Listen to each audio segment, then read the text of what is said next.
मारो गाम काठा पारे जा, दूध की नदियाँ वाहे जा, कोयल टोको गाए, मारे घर अंगना ना भूलो ना। नमस्कार मित्रों, दूरस्थ एवं मुक्त शिक्षा और संस्कृति की आवाज ये है उत्तराखंड मुक्त विश्वविद्यालय का community radio hello Haldwani 91.2 megahertz की तरंगों पर आप इस रेडियो को सुन पाते हैं। दोस्तों, अभी हाल फिलहाल में उत्तराखंड मुक्त विश्वविद्यालय के मैनेजमेंट विभाग ने कुमायूं भर के कोऑपरेटिव फील्ड वर्कर्स को प्रशिक्षित किया। क्या था ये प्रशिक्षण और सहकारिता की हमारे जीवन में क्या मानी है, इसे विस्तार से बता रहे हैं स्कूल ऑफ मैनेजमेंट में director professor RC. Mishra ji. सहकारिता एक ऐसा विषय है जो कि गरीबों, कमजोरों और किसानों को विशेष रूप से संदर्भित करता है और इस संबंध में जो भी सहकारी क्षेत्र के द्वारा कार्य किए जा रहे हैं अधिकांशतः इसी क्षेत्र में है। उत्तराखंड के अंतर्गत सहकारी अधिनियम 2003 पारित होने के बाद एक नए सिरे से इसके बारे में शुरुआत हुई है और इससे पहले भी यहाँ सहकारिता आंदोलन था, सहकारिता के पूरे विभाग थे, सभी कुछ था। जो इसके नई एक यूनिट गठित की गई है सहकारिता विभाग के अंतर्गत वो है प्रादेशिक कोऑपरेटिव यूनियन लिमिटेड। प्रादेशिक कोऑपरेटिव यूनियन, तो प्रादेशिक कोऑपरेटिव यूनियन जो है उसने ये ट्रेनिंग प्रोग्राम आयोजित कराया था। जो पीसीयू है, पीसीयू के जो प्रबंध निदेशक हैं श्री मंगला प्रसाद त्रिपाठी जी, उन्होंने इस संबंध में विशेष रुचि ली और ये चाहा कि इस बार ये ट्रेनिंग प्रोग्राम विश्वविद्यालय में कराया जाए। ये चीज ज्ञात है कि देहरादून में हमारे पास ऑलरेडी एक संस्थान है जिसका नाम है इंस्टीट्यूट ऑफ कोऑपरेटिव मैनेजमेंट। वहां पर इनकी विभागीय ट्रेनिंग नियमित रूप से होती रहती है। इस सब के बावजूद सहकारिता विभाग ने अगर ये अनुभव किया कि इनकी ट्रेनिंग विश्वविद्यालय में कराई जाए तो स्वाभाविक सी बात है कि गुणवत्ता का कोई ऐसा पक्ष जरूर रहे होंगे, कुछ पक्ष जिन पक्षों को देखते हुए उन्होंने विश्वविद्यालय में कराए जाने का निर्णय लिया। यहाँ उत्तराखंड मुक्त विश्वविद्यालय के परिसर में दिनांक 21 फरवरी से लेकर 23 फरवरी तक 3 दिनों की अवधि में कार्यशाला का आयोजन किया गया। इस कार्यशाला में सहकारिता विभाग के विभिन्न विषयों के, विभिन्न क्षेत्रों के, विभिन्न विभागों के अधिकारीगण थे। समग्रता में इन्हें फील्ड ऑफिसर कह के हम लोगों ने संबोधित कर दिया और ये उन्हीं लोगों ने कहा था फील्ड ऑफिसर्स हैं हमारे। लेकिन इसमें अलग अलग हमने देखा पदनामधारी और अलग अलग प्रकार के कार्य करने की प्रकृति वाले लोग थे। लेकिन सहकारिता का जो मूल आधार है, अर्थात सहकारिता का दर्शन, सहकारिता का लेजिस्लेशन, सहकारिता में होने वाली अकाउंटिंग, ऑडिटिंग, साख और इसके अलावा परियोजनाओं का निर्माण, परियोजनाओं का अप्रेजल आदि इत्यादि कुछ ऐसे पक्ष हैं जो कि ये सामान्य रूप से हर सहकारी समिति में पाए जाते हैं। मैं आपको थोड़ा सा यहाँ पर ढांचा भी बता देना चाहता हूँ। वो ये है कि 2 प्रकार की सहकारी समितियां होती हैं। एक होती हैं क्रेडिट कोऑपरेटिव्स, एक होती हैं नॉन क्रेडिट कोऑपरेटिव्स। जो प्राइमरी एग्रीकल्चरल कोऑपरेटिव्स हैं, जिन्हें शॉर्ट में पैक्स कहा जाता है, ये बहुत ही प्राथमिक इकाई हैं जो ग्रामीण लेवल पर कृषकों की समितियां हैं जो बनाई गई हैं। इसके अतिरिक्त जो नॉन क्रेडिट है उसमें उपभोक्ता सहकारी भंडार हैं, बैंक है, ये सब कुछ आ जाते हैं। बैंकों का अगर हम सहकारी ढांचा देखें तो बैंकों का जो सहकारी ढांचा है उसमें सबसे ऊपर आता है राज्य का सहकारी बैंक, स्टेट कोऑपरेटिव बैंक। और हर जिले में एक जिले का केंद्रीय बैंक होता है जिसको कहते हैं DCCB, district central cooperative bank. और इसके अलावा इसमें एक और विभाजन पाया जाता है, वो है अर्बन कोऑपरेटिव बैंक्स का। जैसे अपने यहाँ के इलाके में हल्द्वानी में देखें तो 2 बैंक प्रमुख रूप से दिखाई दे जाते हैं। एक है कुर्मांचल नगर सहकारी बैंक और दूसरा है अल्मोड़ा अर्बन कोऑपरेटिव बैंक।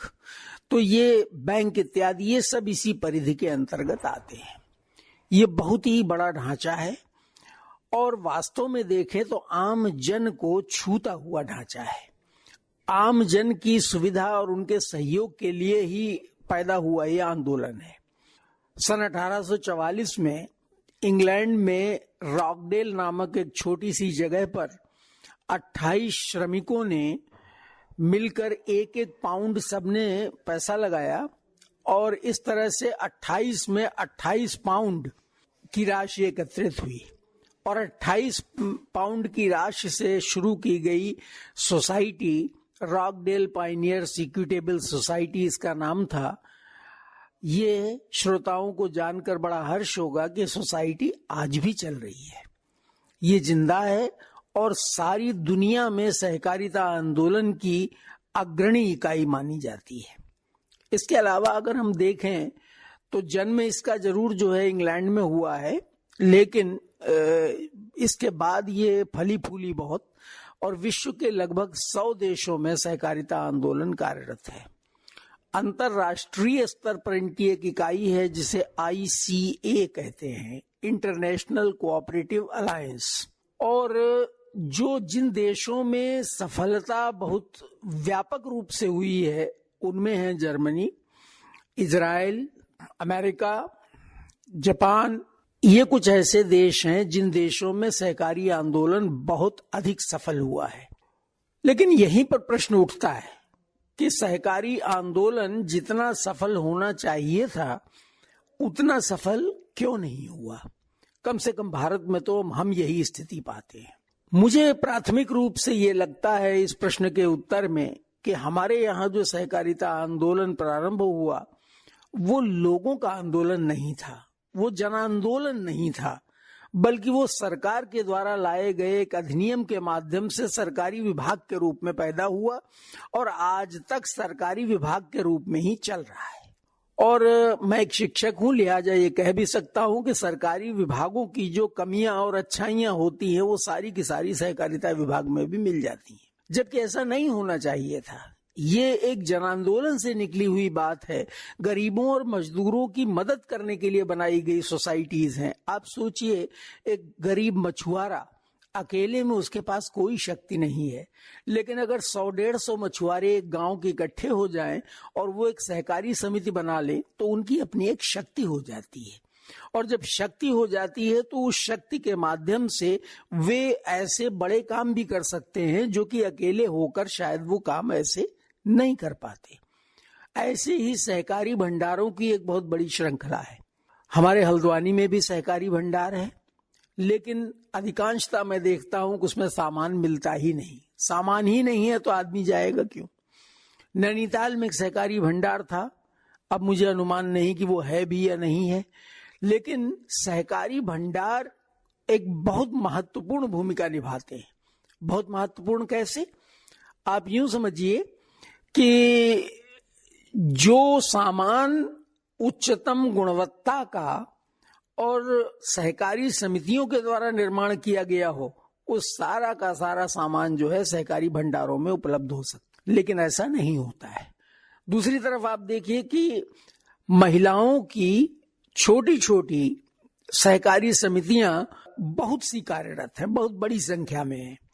वो छोटे छोटे गृह उद्योग जैसा काम करती हैं और उन गृह उद्योगों के कामों के कभी कभी जब कोई प्रदर्शनी या मेला लगता है तो हम देखते हैं कि 10-12 सहकारी समितियों के बैनर लगे होते हैं और उनमें महिलाएं अपने बनाए हुए उत्पाद, जिनमें बड़ियां हो सकती हैं, मसाले हो सकते हैं, पापड़ हो सकता है, इस तरह के आइटम बना के लाते हैं वो लोग और बेचते हैं।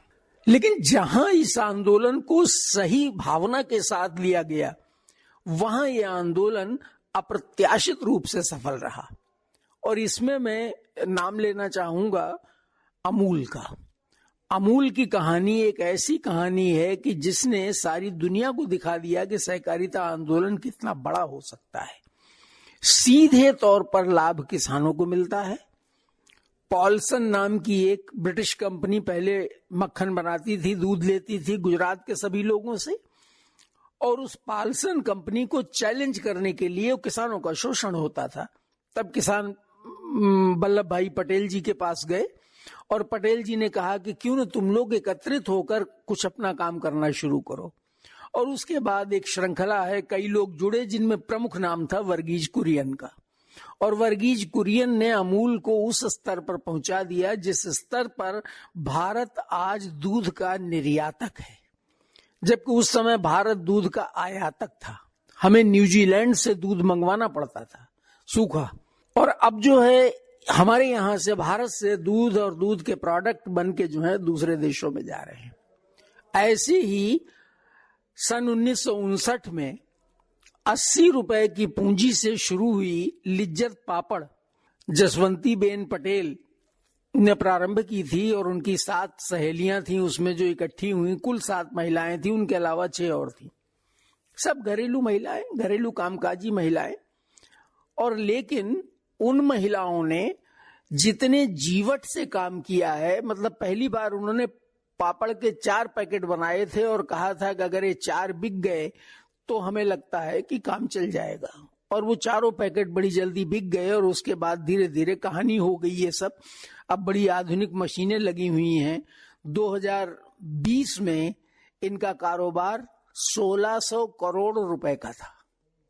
80 रुपए से प्रारंभ हुआ व्यापार 1600 करोड़ रुपए में। अब वो 80 रुपए उधार के चुका भी दिए उन्होंने वो 80 रुपए उधार लिए थे, वो चुका दिए। 1600 करोड़ का कारोबार है और 44,000 महिलाएं इससे जुड़ी हुई हैं। ये महिलाएं अपने घर के कामकाज करने के बाद अतिरिक्त समय में पापड़ बनाती हैं, और वो स्टैंडर्डाइजेशन इतना जबरदस्त है उसका, जिसे प्रमापीकरण कहते हैं, कि क्वालिटी में कोई अंतर नहीं आता है, उस क्वालिटी में कोई परिवर्तन नहीं रहता। ऐसे ही कर्नाटका मिल्क फेडरेशन है जो बहुत सक्सेसफुल रहा। ऐसे ही कुछ राष्ट्रीय संस्थाएं हैं जिन्होंने किसानों को खाद वगैरह देने में बड़ी भूमिका निभाई है, जैसे नेफीड है, क्रबको है। ये कुछ ऐसी इकाइयां हैं जो कि सफल रही हैं, लेकिन मूल बात घूम फिर कर वहीं पर आ जाती है। लोगों का आंदोलन जब लोगों का ही आंदोलन रहे तभी वो सफल होता है, और अगर लोगों का आंदोलन जो है वो सरकारी आंदोलन बन जाता है तो उसमें सरकारी सिस्टम की बुराइयां और अच्छाइयां सारी की सारी एक साथ आ जाती हैं। और सभी जानते हैं कि उसमें बुराइयां कुछ ज्यादा होती हैं, अच्छाइयां कम होती हैं। यही भारत में सहकारी आंदोलन की सीमित सफलता का कारण रहा है। हमारा प्रयास ये है, इस कार्यशाला के इस ट्रेनिंग प्रोग्राम के दौरान प्रतिभागी अलग अलग आयु वर्ग के थे, सहकारिता के अलग अलग विभागों से थे, लेकिन मेरा मानना है कि जब ये गए हैं तो इन्होंने अपने को कुछ समृद्ध पाया है, इन्होंने कुछ अतिरिक्त जानकारी हासिल की है। और 3 दिन में कोई जादू तो नहीं हो सकता, लेकिन इतना जरूर है, जो इनमें से सीखना चाहेंगे उनका सीखना शुरू करने की एक प्रक्रिया प्रारंभ हो गई है। और हमारा प्रयास रहेगा कि हम इसकी एक रिपोर्ट जब बनाएंगे तो उसमें जो रिकमेंडेशंस होंगी हमारे इस अनुभव की, उन संस्तुतियों को हम राज्य सरकार को भी भेजेंगे और केंद्र सरकार को भी भेजेंगे, क्योंकि अब भारत सरकार ने भी सहकारिता का अलग मंत्रालय बना दिया है। पहले ये मंत्रालय कृषि मंत्रालय के अधीन आता था, और बीच में कुछ सहकारी बैंकों के बड़े घपले सामने आए, और इसके बाद भारत सरकार ने निर्णय लिया कि नहीं, अब सहकारिता का मंत्रालय ही अलग होना चाहिए। तो वर्तमान में सहकारिता का अलग से मंत्रालय गठित है। मंत्रालय को भी वो सुझावों की प्रति हम भेजने का प्रयास करेंगे। तो इस तरह से ये जो कार्यक्रम हुआ, एक तो विश्वविद्यालय के द्वारा किसी बाह्य बिजनेस इकाई ही कहेंगे हम, कोऑपरेटिव को भी वास्तव में बिजनेस ही करती हैं, बिजनेस इकाई के अधिकारियों को पहली बार प्रशिक्षण प्रदान किया गया। ये इस मामले में एक बहुत बड़ी शुरुआत है, और हो सकता है भविष्य में हम प्रयास कर रहे हैं कि सिडकुल इत्यादि में कार्यरत जो व्यापारिक इकाइयां हैं उन इकाइयों के अधिकारियों को भी प्रशिक्षण दें। इसमें अधिकांशतः हमारे अपने विभाग के, अपने स्कूल के अध्यापकों ने प्रतिभाग किया। इसके अतिरिक्त कुछ अन्य विभागों से भी हमें सहयोग प्राप्त हुआ, लेकिन सबसे बड़ी बात जो उभर कर आई वो ये कि हमारे अंदर ये क्षमता है कि हम इस तरह का कार्यक्रम अपने विश्वविद्यालय के संसाधनों से विश्वविद्यालय में ही भविष्य में भी कर सकते हैं। तो मेरा ये मानना है कि ये 21 से 23 का एक सफल आयोजन था और प्रतिभागियों ने निश्चित रूप से काफी कुछ सीखा है, जैसा उन्होंने अपने फीडबैक में भी बताया है। और शायद भविष्य में सहकारिता विभाग के साथ तो हमारी एक शुरुआत हो ही गई है और अन्य विभागों के साथ भी विश्वविद्यालय इस प्रकार की भागीदारी कर सकता है। धन्यवाद। दोस्तों, सहकारिता पर ये विस्तृत व्याख्यान आपको कैसा लगा? अगर ये वार्ता आपको पसंद आई हो तो अपना फीडबैक हमें जरूर दीजिएगा। जैसा कि हम हमेशा बताते हैं दोस्तों कि हमारा रेडियो एक सामुदायिक रेडियो है जिसकी पहुंच रेडियो में केवल हल्द्वानी शहर तक है। लेकिन अगर आप दूर दराज पहाड़ों में या देश के किसी भी हिस्से में इस रेडियो को सुनना चाहते हैं तो हमारे YouTube चैनल के जरिए आप इस रेडियो को सुन सकते हैं। हेलो हल्द्वानी नाम से हमारा YouTube चैनल है, फेसबुक पेज है। तो आपके फीडबैक का हमें बहुत बेसब्री से इंतजार रहेगा। इसी के साथ अपने रेडियो मित्र सुनीता भास्कर को दीजिए इजाजत। नमस्कार।